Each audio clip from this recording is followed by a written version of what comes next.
मुख्यमंत्री सुखविंदर सिंह सुक्खू ने कहा कि कर्ज पर निर्भरता को प्रदेश सरकार कम करने का प्रयास कर रही है। उन्होंने कहा कि प्रदेश की वित्तीय स्थिति पूर्व भाजपा सरकार की ओर से विरासत में छोड़े गए 75,000 करोड़ के कर्ज के कारण ठीक नहीं है। वर्तमान सरकार की ओर से पुरानी पेंशन योजना को बहाल करने के बाद केंद्र ने वित्तीय प्रतिबंध लगाए हैं। बावजूद इसके राज्य सरकार सक्रिय रूप से संसाधन जुटाने पर ध्यान केंद्रित कर रही है। रविवार को मुख्यमंत्री सुक्खू ने कहा कि सरकार ने अतिरिक्त राजस्व जुटाने के लिए कई कदम उठाए हैं। इनमें उन केंद्रीय सार्वजनिक उपक्रमों की विद्युत परियोजनाओं में बड़ी हिस्सेदारी की मांग करना शामिल है, जिन्होंने अपनी लागत वसूल कर ली है। सरकार को शराब की दुकानों की नीलामी से 40% अतिरिक्त राजस्व प्राप्त हुआ है। राज्य सरकार खराब वित्तीय स्थिति के बावजूद विकास की गति को बनाए रखने के लिए प्रयासरत है। सरकार संसाधनों को बढ़ाने और ये सुनिश्चित करने के लिए प्रतिबद्ध है कि धन की कमी राज्य की प्रगति में बाधा न बने।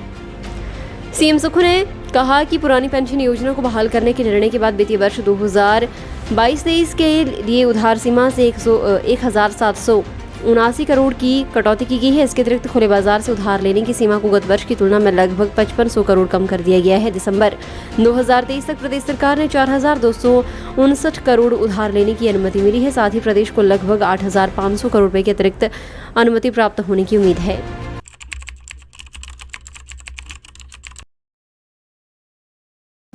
सोनी ज्वेलर्स, खास मौका हो और खास उपहार चाहिए तो आप अपने अपनों को खास बनाइए। सोनी ज्वेलर्स आपके शहर महतपुर में सोनी ज्वेलर्स ले आए हैं खास आपकी पसंद के हर प्रकार के आभूषण डिजाइन किए हैं। 916 हॉलमार्क में शुद्धता के साथ सोने चांदी व डायमंड ज्वेलरी खरीदने से पहले एक बार सोनी कॉम्प्लेक्स अवश्य पधारें। आपके विश्वास एवं भरोसे का प्रतीक Soni jewellers, Soni complex, main बाजार, महतपुर, जिला ऊना, हिमाचल प्रदेश। मुख्यमंत्री सुखविंदर सिंह सुक्खू ने कहा कि कर्ज पर निर्भरता को प्रदेश सरकार कम करने का प्रयास कर रही है। उन्होंने कहा कि प्रदेश की वित्तीय स्थिति पूर्व भाजपा सरकार की ओर से विरासत में छोड़े गए 75,000 करोड़ के कर्ज के कारण ठीक नहीं है। वर्तमान सरकार की ओर से पुरानी पेंशन योजना को बहाल करने के बाद केंद्र ने वित्तीय प्रतिबंध लगाए हैं। बावजूद इसके राज्य सरकार सक्रिय रूप से संसाधन जुटाने पर ध्यान केंद्रित कर रही है। रविवार को मुख्यमंत्री सुक्खू ने कहा कि सरकार ने अतिरिक्त राजस्व जुटाने के लिए कई कदम उठाए हैं। इनमें उन केंद्रीय सार्वजनिक उपक्रमों की विद्युत परियोजनाओं में बड़ी हिस्सेदारी की मांग करना शामिल है, जिन्होंने अपनी लागत वसूल कर ली है। सरकार को शराब की दुकानों की नीलामी से 40% अतिरिक्त राजस्व प्राप्त हुआ है। राज्य सरकार खराब वित्तीय स्थिति के बावजूद विकास की गति को बनाए रखने के लिए प्रयासरत है। सरकार संसाधनों को बढ़ाने और ये सुनिश्चित करने के लिए प्रतिबद्ध है कि धन की कमी राज्य की प्रगति में बाधा न बने।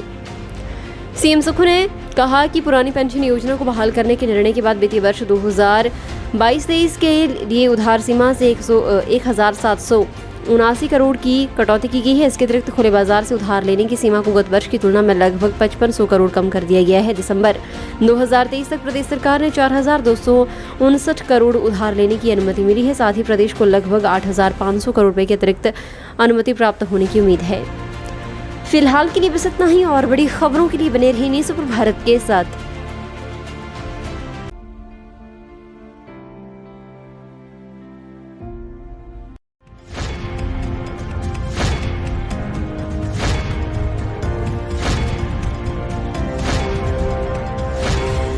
न्यूज़ सुपर भारत आप तक पहुंचाएगा हर खबर सबसे पहले।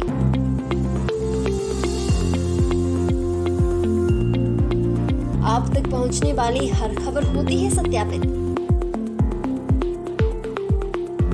सत्य, सटीक, निष्पक्ष खबरें आप तक पहुंचाना ही हमारा उद्देश्य। न्यूज़ सुपर भारत की हर खबर पर कर सकेंगे आप सबसे ज्यादा भरोसा।